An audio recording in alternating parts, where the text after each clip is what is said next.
이게 뭐야? 오늘 휴베이스에게 물어봐 두 번째 시간입니다. 말씀드렸던 것처럼 조금 깊이 있는 내용을 파고드는 시간이고요. 약고수 토크 시간인데요. 두 번째 시간 오늘은 외품 달인 최 선생 논문이 없으면 말을 마세요.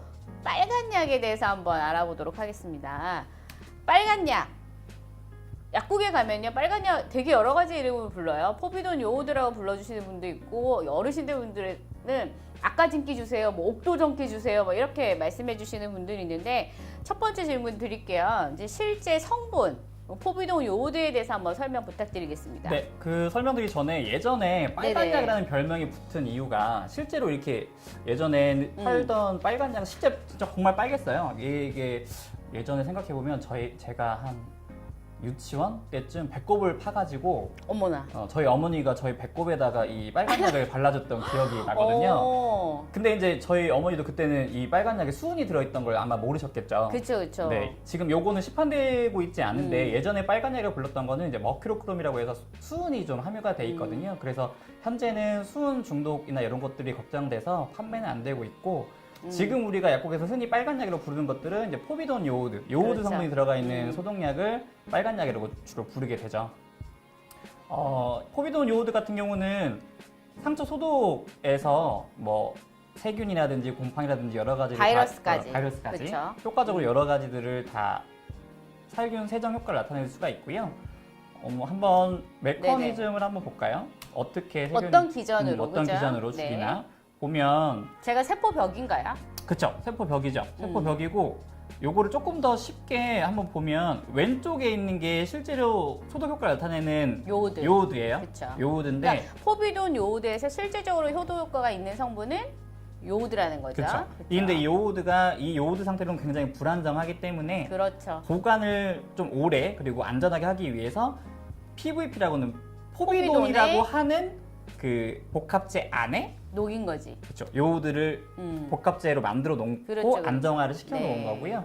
그게 이제 약간 물이 닿아서 수용성이 되면 요오드가 녹아 나오게 되고요. 오. 동그랗게 보이는 게 이제 세균이나 바이러스 그 모양이라고 보시면 되고 네네네. 오. 막에 이렇게 가까이 오게 되면 요오드가 포비돈에서 빠져나와 가지고 세포벽이나 세포막을 통과해서 세균 안쪽으로 들어가게 되고요. 네네. 들어간 요오드는 이제 DNA라든지 유전자, 네. 세균이나 바이러스, 곰팡이의 유전자를 터트려서 파괴를 시켜서 결과적으로는 세포막이나 세포벽에 구멍까지 뚫어서 안에 있는 내용물들을 막 밖으로 나오게 해서 터트린 다음에 이 죽은 세균이나 바이러스, 네네. 곰팡이들은 우리 몸 안에 있는 백혈구나 대시세포들이 잡아먹어서 없어지게 되는 거죠.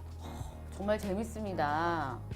그러면 근데 이제 하나 또 다른 표가 하나 있네요. 네, 얘는 요거는 뭐죠? 얼마나 네. 포비돈 요오드가 살균 세정 효과가 좋은지를 보여주는 건데요. 네네. 여러 가지 소독약과 비교해봤을 때 맨 윗칸에 있는 게 이제 포비돈 포비돈 요오드예요. 요오드고. 플러스가 많을수록 살균 효과가 좋은 좋다는 거거든요. 뜻이에요. 맞아요. 그람 네네. 양성균, 그람 음성균. 그러니까 세균의 종류 포함해서 그게. 세균이라고 보시면 네. 되겠고 두 가지 모두에서 굉장히 좋은 살균 효과가 있고요.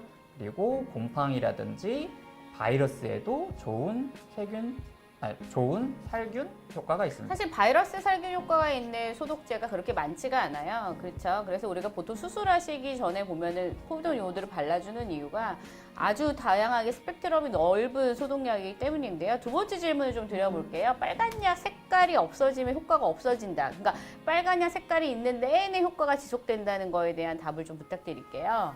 우리가 포비돈 요오드를 쓰게 되면 갈색, 진한 갈색이 피부에 묻게 되는데요. 그렇죠, 그렇죠. 실제 포비돈이 없는 실제 요오드, 순수한 요오드의 색깔은 보라색이라고 보시면 돼요. 그 보라색 요오드를 액상 상태로 만들다 보니까 그게 진 갈색처럼 보이게 되는데 네. 이 색깔 자체가 요오드의 색깔이기 때문에 색깔이 없어지면 요오드가 사라졌다고 보시면 돼요. 그래서 포비돈 요오드를 바르고 갈색 색깔이 다 없어져서 정상 피부 색깔로 돌아가면 요오드가 다 없어져서 지금은 살균 효과가 지속되지 않는구나. 그러니까 또 이거를 거꾸로 보게 되면은 발랐는데 갈색이 있어요. 근데 거기다 덧바를 이유가 전혀 없는 없다는 거죠. 뜻이죠. 그렇죠. 맞아요.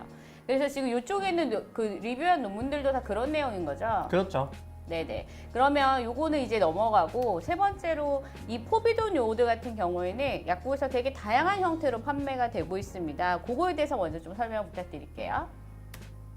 우리가 실제로 많이 네. 알고 있는 포비돈 요오드는 지노베타딘이라든지 베타딘, 다 베타딘이 들어가 있는 것들은 다 포비돈 요오드 성분이라고 보시면 되겠고요. 베타딘 이노스프레이 같은 것들도 있죠. 근데 그렇죠. 얘가 또 재밌는 게 뭐냐면 지노베타딘이랑 그다음 그냥 소독약 포비돈 요오드랑 농도가 같아요. 그래서 제가 이거 되게 의아했었거든요. 근데 농도가 같다 그래가지고 같이 사용할 수 있을까요, 없을까요? 질세정제랑 어떻게 보면은 소독약이랑 농도가 같은데 농도가 같다 그래가지고 같이 사용할 수는 없죠. 네, 성분은 그쵸. 같지만, 그러니까 실질적으로 우리가 원하는 살균 소독 효과의 원 성분은 같지만, 그리고 지노베타딘 세정액 같은 경우는 그 특유 향 있잖아요. 우리가 싫어하는 그 맞아요. 향이라든지 그리고 씻기 좀 편하게 약간 거품을 맞아요. 내줄 수 있는 계면활성제라든지 이런 것들이 좀 들어가 있기 때문에 사용하는 용도에 따라서 제품을 선택해서 쓰시는 게 맞겠습니다. 맞아요. 이게 핵심인데 성분이 같다 그래도 어떻게 만들어지느냐에 따라서 사용 용도는 다르다는 거 먼저 좀 기억을 해주시면 되고요. 다양한 제품에 대해서 약국 내에 있는 거 한번 설명 드려볼까요? 일단은 제일 많이 쓰시는 게 소독액을 제일 많이 쓰실 네. 거고, 여성분들 아까 말씀드렸듯이 베타딘 세정액 네. 오셔서 쓰시는데 원액을 쓰시는 게 아니고 희석해서. 희석해서 네, 맞아요. 보통 뭐 권하는 양은 음. 30ml를 1리터에 희석해서 하루에 한 번 정도 세정해 주시는 맞아요. 거를 원칙으로 보시면 되겠고요.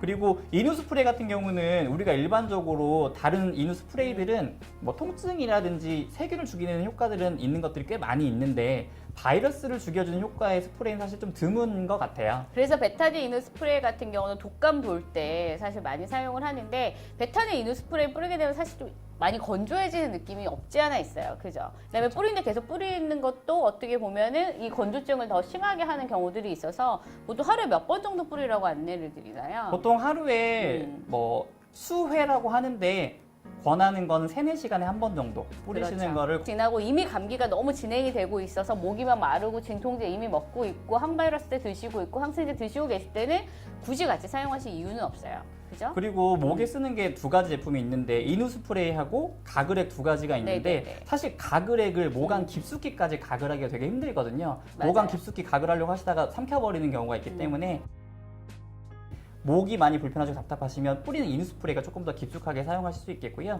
가글액 같은 경우는 입 안에 분해염이라든지 이런 그렇죠. 치과적인 치료를 받았다거나 그럴 때 더 많이 권해드리는 약이라고 보시면 됩니다. 네. 마지막으로 사실 이 포비돈 요오드 같은 경우는 워낙 다양한 스펙트럼을 가지고 있는 효과도 너무 좋고 다양한 스펙트럼을 가지고 있는 대신에 주의사항이 있어요. 어떤 주의사항이 있죠? 호르몬을 만들고 있는 갑상선은 네. 요오드라는 것을 재료로 많이 사용하게 되는데요. 이 요오드가 단기간에 너무 몸에 많이 들어가게 되면 갑상선 항진증이라든지 갑상선에 문제가 좀 올 수 있어요. 그래서 갑상선 기능이 아직 미숙한 6개월 미만의 영아나 그리고 임산부들은 사용을 좀 자제해 주실 맞아요. 필요가 그러니까 있고요. 옛날에 저는 이제 신생아 때가 기억이 잘 안 나지만 옛날에 신생아 때 기억 안 나세요? 안 나. 그런데 이제 옛날에 우리 어렸을 때는 애기들 배꼽 소독을 포비돈 요오드를 했다라고 이제 구전으로 전해들었어요. 네. 근데 요새 그렇지 않죠. 그 이유가 바로 아이 이제 신생아 같은 경우는 갑상선이 이미 성숙하지 못했어요. 그래서 이제 그런 아이들한테는 잘 사용하지 않고요. 그래서 6개월 미만 영아라든지 임산부 같은 경우도 갑상선 기능이 사실 들쑥날쑥한 케이스들이 워낙 많아서 임부에게도 적절한 소독량은 아니라고 볼 수 있습니다. 또 어떤 주의사항이 있을까요? 여기서 이어지는 게 이제 신장이나 갑상선 기능이 좋지 않으신 분들한테 주의해야 되겠고요.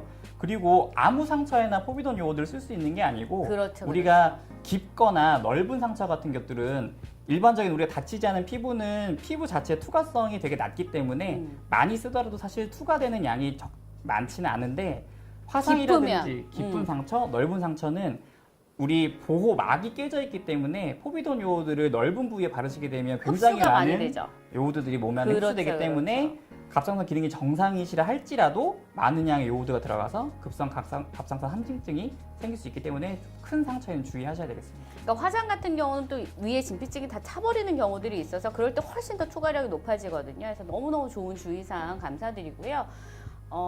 다음 시간에 또 보죠. 전주에서 올라오셨는데 다음 시간에 또 만나도록 하겠습니다. 이게 뭐야? 내일 안녕. 만나요.